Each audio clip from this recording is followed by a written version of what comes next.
अस्सलाम वालेकुम। आज मैं आपके साथ शेयर करूंगी दो ज़बरदस्त सी रेसिपी, जिसमें जाएंगे दो नहीं बल्कि तीन रेसिपीज शेयर करूंगी। जिसमें चिकन पुलाव और साथ ही इसमें जाएगा साथ में आलू के पकोड़े और साथ में जाएगी स्पेगेटी। तो बस यहाँ पे हम इसको बनाना स्टार्ट करते हैं। सबसे पहले मैं मैरिनेशन का काम स्टार्ट करूँगी, क्योंकि अफ्तार में चाट वगैरह भी बना रही थी, लेकिन वो मैं रेसिपीज़ काफ़ी दफ़ा शेयर कर चुकी हूँ। आज मैंने सोचा सिर्फ इसमें से तीन चीज़ें मैं आपके साथ शेयर करूँगी। यहाँ पे सबसे पहले मैंने एक बाउल ले लिया, उसमें मैंने नमक शामिल किया है, थोड़ी सी इसमें मैंने हल्दी शामिल किया है और थोड़ा सा मैंने इसमें जो है वो अब मैं शामिल करूँगी सोया सॉस 1 चम्मच के करीब। और साथ ही इसमें जाएगा जो है वो चिली सॉस, हॉट सॉस जिसको कहते हैं, वो शामिल कर लेंगे। ये इसमें जाएगा हॉट सॉस और इसके साथ जाएगी इसमें पेरी पेरी सॉस। और ये थोड़ा सा मैंने इसमें डाल दिया ऑयल, क्योंकि मैंने चिकन को करना है मैरिनेट, तो ये है कि ये चिकन पानी ना छोड़े, इसलिए मैंने इसमें थोड़ा सा ऑयल डाल लिया है। अब मैं इसको अच्छे से मिक्स करके तो इसमें मैं चिकन डाल के तो इसको मैरिनेट करके छोड़ दूँगी। चिकन मैंने स्लाइसिस में कट किया, क्योंकि मैंने स्पेगेटी बनानी है, तो मैंने सोचा ज़रा चिकन की शेप भी वैसी हो जाए। इसमें मैंने थोड़ा सा सिरका शामिल किया। आप सिरके, अगर आपके पास सिरका नहीं है तो आप इसमें लेमन भी यूज़ कर सकते हैं।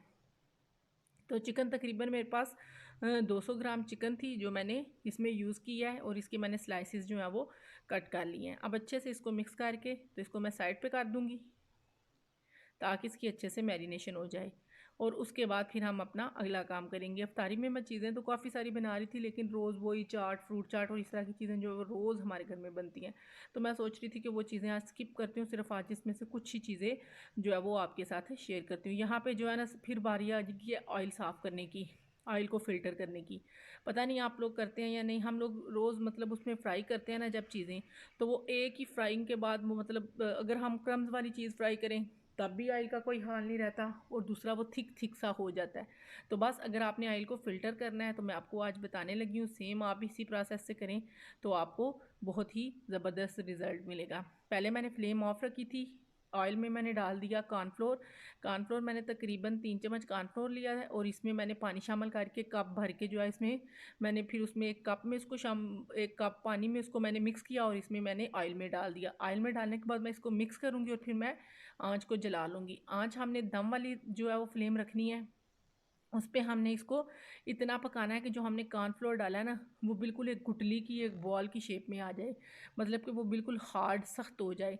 और आपने इसी तरह चम्मच चलाते रहना है, चम्मच चलानी है आपने, नहीं छोड़नी। उससे होगा क्या कि आपके ऑयल में से जितना भी वो बारीक बारीक सा वो क्रम्स, जो हम स्टेन से भी, अगर स्टेनर से भी करें ना, तो वो स्टेन नहीं होता। दूसरा, इसमें जो थिक सा ऑयल मतलब हो जाता है ना, उसमें भी बहुत सारा फ़र्क पड़ता है। तो हमारा ऑयल जो है वो अच्छा खासा साफ़ हो जाता है, और हम इसको दोबारा से यूज़ कर सकते हैं। बस इस तरह से हम अपने हल्के जो है वो आंच पे, दम वाली फ्लेम पे ही आपने इसको इस तरह से जो है वो मिक्स करते रहना है, जब तक कि कॉर्नफ्लोर जो है वो इस तरह गुठली की शक्ल में ना आ जाए। जितना भी जो सारा इसमें होगा ना, जो हमने पकोड़े, कोई हमने क्रम्स वाली चीज़ फ्राई किया, तो वो सारी एक ही जगह पे आ जाएगी। अब आप देख सकते हैं कि ये इतना गर्म हो गया हुआ है कि जितना भी वो कॉर्नफ्लोर हमने उसके ऊपर डाला था, वो सारा उसके ऊपर ऊपर आ गया गुठलियाँ बन के। तो अब ये ऑयल भी आप देख सकते हैं, जब आप इसको स्टेन करेंगे तो बड़ा ही ज़बरदस्त सा जो है वो हमारा ऑयल निकल आएगा। तो आप ये देखें, ये कॉर्नफ्लोर देख रहे हैं, इसमें जितनी भी बारीक से बारीक जो इसमें था ना, वो ब्लैक ब्लैक सा, वो सारा इसमें से रिमूव हो गया है। ठीक है, तो अब हमारा ऑयल जो है वो फ़िल्टर भी होगा, और कलर में बड़ी ज़्यादा चेंजिंग आई है। कैमरे में तो ज़रा वो लाइट की वजह से अच्छा खासा वो डार्क नज़र आता है ना, इसका कलर भी जो है वो जब थिकनेस इसकी कम होती है ना, ये देखें ऑयल बिल्कुल जैसे हम ऑयल, फ्रेश ऑयल डालते हैं ना, बिल्कुल ये वैसा जो है वो हो जाता है ऑयल जब हम इसको फ़िल्टर करते हैं। तो आप भी इस तरह से करें और ऑयल को अच्छे से यूज़ करें, क्योंकि हम लोगों का होता है, हम एक दफ़ा ऑयल यूज़ करते हैं और हम इसको फेंकना पड़ता है, या फिर हम क्या करते हैं कि उसको मतलब वेस्ट ही करते हैं, यूज़ कम लोग करते हैं। मैं खुद पहले इसी तरह करती थी, 2 से 3 दफ़ा ऑयल को यूज़ किया और बस ख़त्म। लेकिन अब मैंने ये तरीका जो है वो अपना लिया हुआ है। तो यहाँ पे अब बारी आ जाती है कि मैं स्पेगेटी के जो चिकन है ना, उसको मैं कर रही हूँ फ्राई मैंने इस तरह करना है कि 2 चम्मच इसमें मैंने ऑयल डाला है पैन में। ऑयल को मैंने सारे पैन में फैला लेना है, और उसके बाद फिर मैं इसको मीडियम आंच पे जो है वो अलट पलट के जो है वो इसको कर लूँगी रेडी, ताकि ये अच्छे से कुक हो जाए।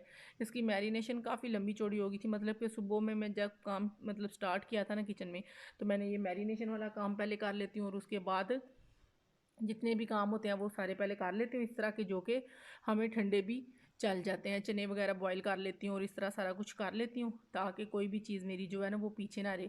फिर ये होता है कि इफ्तारी भी टाइम से बनती है और टाइम भी हमारा अच्छा खासा सेव हो जाता है। और उसके बाद जब मैं बनाना स्टार्ट करती हूँ तो वो ये समझ लें कि 4 बजे के करीब फिर मैं अपनी आहिस्ता आहिस्ता चीज़ें बनाना स्टार्ट कर देती हूँ। 4 से मैं स्टार्ट करती हूँ। तो यहाँ पे मैंने स्पैगेटी का चिकन भी जो है वो कर लिया था रेडी, उसको मैंने साइड पे कर दिया। अब बारी आ जाती है पुलाव की। तो पुलाव को रेडी करने के लिए मैंने प्याज ले लिया। प्याज मैंने ज़रा ज़्यादा लिया, मतलब कि एक मैंने मीडियम साइज़ की प्याज ली है, उसको मैंने स्लाइसिस में कट कर लिया। साथ ही मैंने इसमें दालचीनी और एक मोटी इलायची जो है वो शामिल कर लिया। जैसे ही प्याज का कलर चेंज हो जाएगा तो हम इसमें पानी शामिल कर देंगे और उसके बाद हम इसमें चिकन और लहसुन अदरक का पेस्ट शामिल कर देंगे। पुलाव की इतनी ज़्यादा रेसिपीज़ पड़ी हुई हैं मेरे चैनल पे और बिरयानी की कि आपको क्या ही बताएं। अगर जो तो मेरे रेगुलर देखने वाले हैं व्यूवर्स, उनको पता है कि मैंने कितनी सारी पुलाव और जो है वो उसके बाद बिरयानी की रेसिपीज़ जो है वो आपके साथ शेयर करें। लेकिन मैं सोच रही थी मैं अगेन रमज़ान में किस तरह का पुलाव बनाती हूँ वो भी आपके साथ शेयर करूँ। तो यहाँ पे जैसे ही वो जो हमने पानी डाला था ड्राई हुआ, इसमें हमने टमाटर एक मीडियम साइज़ का, हरी मिर्चें 4 से 5 अदद, साथ ही नमक और थोड़ी सी मैंने इसमें जो अपनी स्पेशल मसाला बनाया हुआ है ना रमज़ान के लिए, वो मैंने इसमें कुटी हुई लाल मिर्च शामिल कर दिया और उसके साथ ही आप चिकन शामिल करके इसकी मैं कर लूँगी बुनाई। हल्का सा पहले मैं इसको मिक्स करूँगी, थोड़ा सा मैंने इसमें काली मिर्च का पाउडर भी शामिल कर दिया है और साथ में जाएगा पुलाव मसाला। ठीक है, ये ज़रा डिफरेंट होता है। मतलब अफ्तारी के बाद ना दिल करता है ज़बरदस्त सा जो है ना मेन कोर्स में कोई ज़बरदस्त सा पुलाव हो, ज़बरदस्ती बिरयानी का बना हो, तो फिर बहुत अच्छा लगता है खाने में। तो बस मैंने इसमें फिर पुलाव मसाला जो है वो शामिल कर दिया। मिक्स करने के बाद इसमें मैं थोड़ा सा पानी डाल के इसको दम पे छोड़ दूँगी ताकि हमारी चिकन जो है वो अच्छे से कुक हो जाए। जब चिकन अच्छे से गल जाए, पानी भी ऑलमोस्ट इसका जो है वो ड्राई हो जाए, तो हम इसकी बुनाई कर लेंगे। अच्छे से बुनाई करके मैं इसको साइड पे कर लूँगी और सबसे लास्ट पे, मतलब कि ये मैं शाम की अफ्तारी के बाद ना शाम की नमाज़ पढ़ के तो फिर मैं बाकी का पुलाव जो है वो रेडी करती हूँ लास्ट पे। ये मैं आपको पहले भी अपनी रेसिपीज़ में बता चुकी हूँ। तो मुझे बड़ा अच्छा लगता है, मेरा टाइम जो है वो भी सेव हो जाता है और भी बहुत सारे काम जो है वो मैं जितनी सारी डिशेज़ बनाना चाहूँ मैं बड़े आराम से जो है वो मैनेज कर लेती हूँ। तो अब बारी आती है सॉस बनाने की, जिसमें मैंने सबसे पहले केचप शामिल कर दिया है। सिंपल सादा जो केचप होता है वो शामिल कर दें। उसके बाद आ जाती है हॉट सॉस, वो मैंने शामिल कर दिया है 2 चम्मच भर के। 1 चम्मच इसमें जाएगा सोया सॉस, आधा कप जो है मैंने इसमें केचप ली थी। पेरी पेरी सॉस 2 चम्मच डाल के इसको मैं अच्छे से मिक्स करके अपनी ज़बरदस्ती सॉस भी रेडी करके साइड पे कर लेती हूँ। उसके बाद मैंने फ्रूट्स वगैरह रेडी किए थे। फ्रूट्स में मैंने जो है वो अगर कुछ डिफरेंट था तो ये मैं स्ट्रॉबेरीज़ बना रही थी, क्योंकि हल्की सी खट्टी होती है ना तो हर बंदा पसंद नहीं करता। तो मैं इसको जो है इस तरह से इसके ऊपर क्रीम लगा के स्ट्रॉबेरी के ऊपर जो है वो क्रीम को पहले अच्छे से आप बीट कर लें और उसके बाद इस तरह से आप स्ट्रॉबेरीज़ के ऊपर जो है वो क्रीम लगाएं और फिर आप हनी लें। तो हनी को आप इस तरह से इसके ऊपर डालें, इतना कोई ज़बरदस्त सा टेस्ट और एक डिफरेंट सी डिश जो है ना वो आप कह लें तो बुरा नहीं होगा कि बड़े ही ज़बरदस्त जो है वो आपका टेस्टफुल जो है वो फ्रूट भी रेडी हो जाता है। रोज़ ही एक ही तरह के फ्रूट्स खा खा के हम लोग थक ही जाते हैं। तो बस मैंने सोचा इसको थोड़ा सा हम ओरिजिनल टेस्ट भी दे लें। मतलब ओरिजिनल तो अल्लाह ताला ने इतनी मज़े के फ्रूट बनाए हैं, इनका इतना अच्छा टेस्ट है, लेकिन जब हम उसको और अपनी तरफ से उस पर मेहनत थोड़ी सी करते हैं ना तो वो टेस्ट और भी ज़बरदस्त सा हो जाता है। तो यहाँ पे जैसे ही पानी को बॉयल आ जाएगा तो हम इसमें नमक शामिल करेंगे और इसमें मैंने स्पैगेटी का पूरा पैकेट नहीं था शामिल किया, मैंने स्पैगेटी जो है वो हाफ़ बनाई थी क्योंकि पूरा पैकेट बहुत ज़्यादा हो जाना था। इसलिए मैंने हाफ़ पैकेट जो है वो स्पैगेटी का लिया और इसके भी मैंने बीच में से 2 पार्ट कर लिए ताकि पकाना और खाना दोनों ही आसान हो जाए। तो इसको मैंने इतना कुक करना है कि 80% जो है वो मैं इसको कुक करूँगी, फुली कुक नहीं करूँगी क्योंकि मैंने इसको कुक पहले ही कर लिया था, बॉयल कर लिया था, इसलिए मैं इसको 80% कुक करके साइड पे कर दूँगी, ठंडे पानी से गुजार के ऊपर ऑयल डाल दूँगी। साथ ही अब बारी आती है आलू के कतले, आलू के पकौड़ों की, जिसमें मैंने सबसे पहले बेसन ले लिया है, उसमें नमक, साथ में थोड़ी सी हल्दी, थोड़ा सा इसमें जो है वो ज़ीरा, फिर इसमें जाएगा साबुत धनिया और मेरा स्पेशल मिर्च का मसाला, ये इसमें शामिल कर दूँगी। इसको अच्छे से मिक्स करूँगी और ज़बरदस्त सा इसका बैटर बना लूँगी। बैटर इतना बनाऊँगी क्योंकि मैंने इसके ऊपर ना थोड़ी वो कह लें कि थिक सी कोटिंग करनी है, इसलिए मैं बैटर जो है वो बहुत ज़्यादा पतला नहीं करूँगी। और मज़े की बात है कि आज मतलब 11वां रोज़ा है तो मैंने इसको कल बनाया था, मतलब 10वें रोज़े। पूरे 10 रोज़ों में मैंने फ़र्स्ट टाइम जो है वो आलू के कटलेट्स बनाए हैं। हालाँकि ऐसे होता नहीं है, इतने ज़्यादा आलू के कटलेट्स बनते हैं इस तरह के जो होते हैं बेसन वाले, लेकिन इस दफ़ा फ़र्स्ट टाइम मैंने बनाए हैं अभी। तो बाकी आप देखें आगे आगे क्या होता है। अब यहाँ पे जो हमने ऑयल फ़िल्टर किया था उसमें मैं अपनी फ्राई करूँगी समोसियाँ, जिसकी मैंने कल आपके साथ जो है वो रेसिपी शेयर की थी, जिसमें मैकरोनी वाली समोसी थी और साथ में रोल थे। तो इन सारी चीज़ों को मैंने आपके साथ कल वाली जो है वो रेसिपी मैंने शेयर की थी इनकी फिलिंग की। तो इसकी मैं जो लिंक है वो मैं डिस्क्रिप्शन में डाल दूँगी। अगर आपको चाहिए होंगे सेकंड अशरे के लिए ज़बरदस्त सी फिलिंग वाले समोसे और रोल, तो आप मेरी वीडियो को ज़रूर देखिएगा, आपको बहुत अच्छी लगेगी। तो यहाँ पे हमारे समोसे भी जो है वो इसी तरह फ्राई हो गए थे ज़बरदस्त से।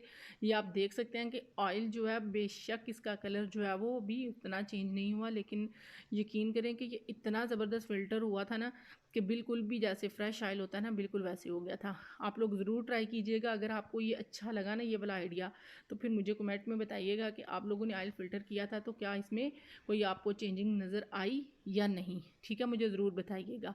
और इंशाल्लाह आपको बहुत अच्छा रिज़ल्ट मिलेगा अगर आप इसी तरह से ऑयल को फ़िल्टर करेंगे। तो अब हमारी समोसियाँ सब कुछ फ्राई हो गया था। लास्ट पे स्पैगेटी की बारी आती है, क्योंकि मैंने इसकी हर चीज़ कुक कर ली हुई थी पहले से ही।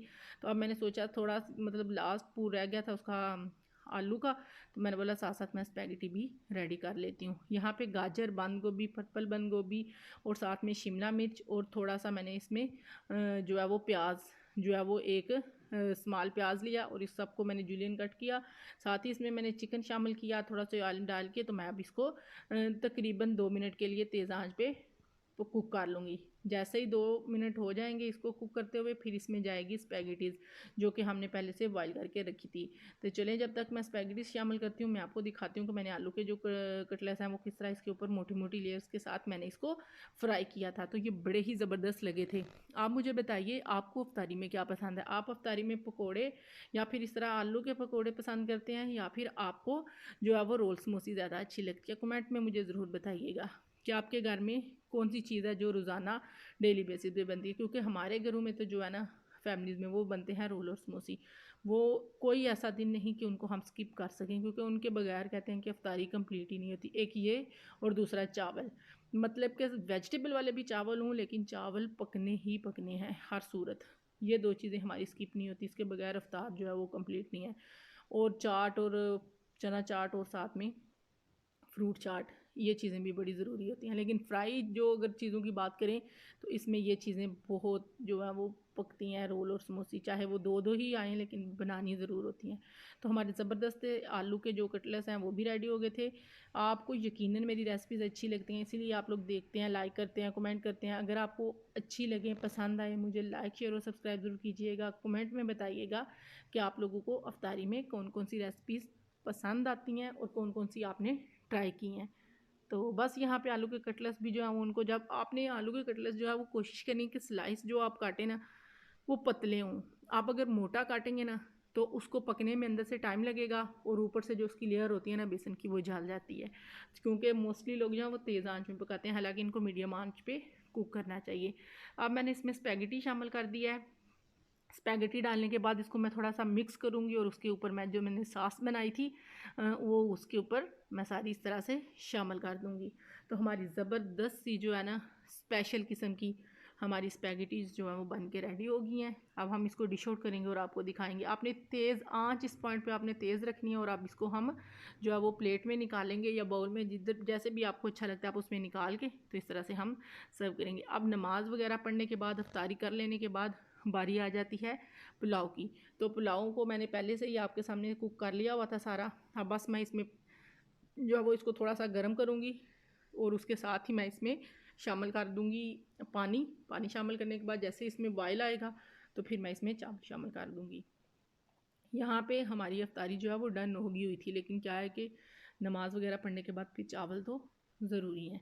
तो बस यहाँ पे साथ साथ मैं चावल बना रही थी, साथ साथ मैंने बर्तन भी साथ साथ अपने वॉश कर लिए थे। अब जैसे ही पानी को बॉयल आएगा तो हम इसमें चावल शामिल कर देते हैं। चावल शामिल करने के बाद हमने 1-2 दफ़ा इसमें चम्मच चलाएँगे। अगर आपको फिर नमक का इश्यू होता है, कुछ लोगों का होता है कि नमक कम या ज़्यादा हो ही जाता है, तो रोज़े में तो हम चेक नहीं ना कर सकते। तो बेहतर है कि हम जब शाम की नमाज़ के बाद आराम से, इफ्तारी में पहले ही इतनी चीज़ें होती हैं, जब हम आराम से ये चीज़ बनाएँगे तो आप वो नमक भी टेस्ट कर लेंगे।